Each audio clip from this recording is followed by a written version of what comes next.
تو ناظرین ہمیں جوائن کیا ہے ثاقب بشیر صاحب نے، جو سینئر صحافی ہیں، تجزیہ نگار ہیں اسلام آباد سے۔ ثاقب بھائی آپ کو خوش آمدید کہتے ہیں، بہت شکریہ آپ نے ٹائم دیا سر۔ آپ بھی سیلیبریشن میں مصروف ہوں گے یقیناً مارکا ایک کی۔ بالکل بالکل مبشر صاحب، بہت شکریہ آپ کا، اور آپ کو بھی اس میڈیا انڈسٹری میں ویلکم بھی کرتے ہیں، نیک تمنائیں دعائیں آپ کے لیے، صبا صاحبہ کے لیے۔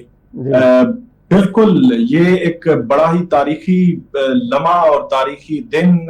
میں سمجھتا ہوں کہ کچھ جو ہے وہ 1965 71 وہ دن ہم سنتے تھے، پڑھتے تھے جو ہے وہ پاک اسٹڈیز میں کہیں نہ کہیں، لیکن یہ جو 6-7 مئی کا دن ہے، یہ وہ دن ہے کہ جس کے حوالے سے خوشی بھی ہوتی ہے کہ ورلڈ وائڈ پاکستان کا نام روشن اس طرح ہوا کہ پوری دنیا نے اس پہ مہر لگائی، پوری دنیا میں اس کے چرچے ہوئے، پوری دنیا میں پاکستان کی جو دفاعی قوت ہے اس کے چرچے ہوئے کہ 5 گنا زیادہ جو دفاعی بجٹ کے ایک ملک جو بھارت، اس کے خلاف جس نے جنگ خود مسلط کی، تو اس کے خلاف پاکستان کا جو کردار تھا، نو ڈاؤٹ یہ بہت ہی خوشی کا دن اور جشن کا دن ہے، اور یہ جو ہے وہ ایک لمبا عرصہ چلے گا اور بھارت کو یقینی طور پر یاد رہے گا، اور اگر یاد ان کو بھول گیا تو صدر ٹرمپ جو ہے وہ یاد کرانے کے لیے تیار ہے۔ ثاقب صاحب اس ٹائم بھی پروپیگنڈا کی جا رہی ہے، اور اگر ہم ان کے پیجز وزٹ کرتے ہیں تو ہمیں نظر آتا ہے کہ آپریشن سندور کی ہم کامیابی سیلیبریٹ کر رہے ہیں، اور یہاں مارکا حق سیلیبریٹ کیا جا رہا ہے۔ ابھی تک میڈیا جھوٹ پر مبنی چیزیں ہی عوام تک پہنچا رہی ہے، جبکہ عوام کو ہر چیز کی نالج ہے، کیا کہیں گے؟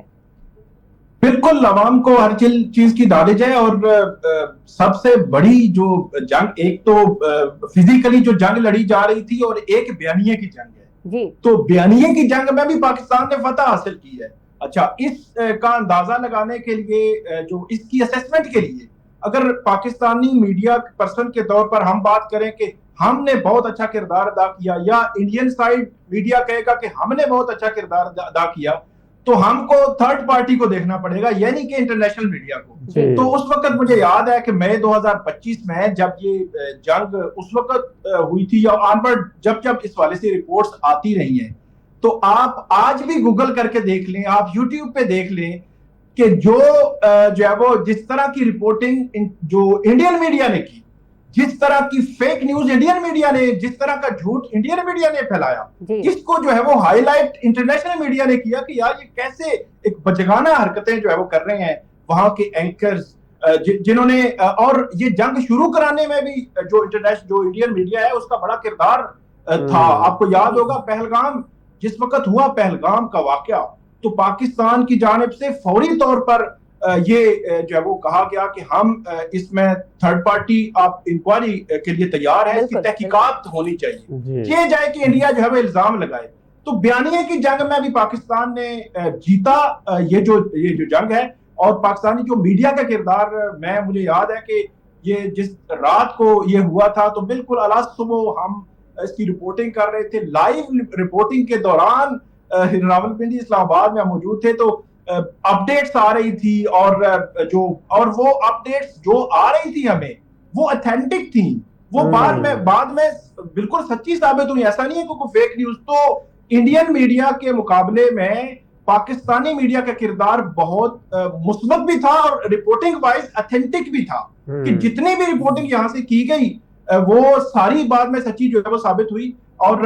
پھر ایک اور بات جو ہوتی ہے سب سے بڑی بات، کہ جب ایک ملک کی جنگ دوسرے ملک کے ساتھ لگ جائے، اگرچہ ہمارے ہاں کچھ لوگوں کا یہ خیال ہے کہ آپ نے پھر بھی اپنی جو جرنلسٹک ایتھکس ہے اس کو نہیں چھوڑنا، الٹیمیٹلی بالکل نہیں چھوڑنا چاہیے، خبر جو ہے آپ کی فیک نیوز نہیں ہونی چاہیے، جھوٹی نہیں ہونی چاہیے، لیکن جو کچھ بھی ہو جائے آخرکار ہم پاکستانی تو ہیں، یہ ہمارا ملک ہے، اس ملک کی سالمیت جو ہے وہ، یا اس ملک کا کوئی مثبت کردار کہیں پہ ورلڈ وائڈ ہوگا تو اس کی خوشی ہمیں ہوگی۔ اور جنگ کے ماحول میں میرے خیال میں تھوڑی سی جرنلسٹک وہ چیزیں جو پیچھے چلی جاتی ہیں، اور الٹیمیٹلی پاکستان کے ساتھ جو حب الوطنی کا ایک جذبہ ہے وہ بہت آگے آ جاتا ہے۔ تو یہ ساری چیزیں جو ہے وہ اس مختلف اگر اینگل سے آپ اگر دیکھیں تو میں یہ سمجھتا ہوں کہ اس وقت بڑا ہی پازیٹیو کردار تھا، اور سب سے بڑی بات یہ کہ لوگوں کو سننے کے لیے وہ جو ہے وہ خبریں وہ چاہیے جو ایکچولی ہوئی ہوں. فار ایگزامپل یہ 8-0 مطلب یہ چلتا رہا سلسلہ, بھارت نے کبھی نہیں مانا. پھر درمیان میں پچھلے 1 سال میں ان کی جانب سے جو پریس کانفرنسز آتی رہیں, گائے بگائے ان کے کچھ لوگ جو ہے اشارے کنائے سے کچھ ایڈمٹ کرتے رہے. پھر سب سے بڑی بات یہ ہے کہ اس معاملے میں ایک طرف رفال جو فرانسیسی ساختہ جو طیارے تھے وہ تھے, دوسری طرف چینی ساختہ جیٹ-10C. تو جیٹ-10C اور رفال کا جو مقابلہ تھا, اس میں جو رفال ہے وہ آپ کو پتا ہے کہ بھارت نے ان کو جب خریدا تھا تو مودی صاحب جو پبلک گیدرنگ میں بڑے جلسوں میں بڑے بڑے دعوے کیا کرتے تھے, نشانہ پاکستان ہوا کرتا تھا. لیکن صرف بھارت کو وہ شکست نہیں ہوئی بلکہ فرانسیسی ساختہ جو رفال تھا اس کو شکست ہوئی.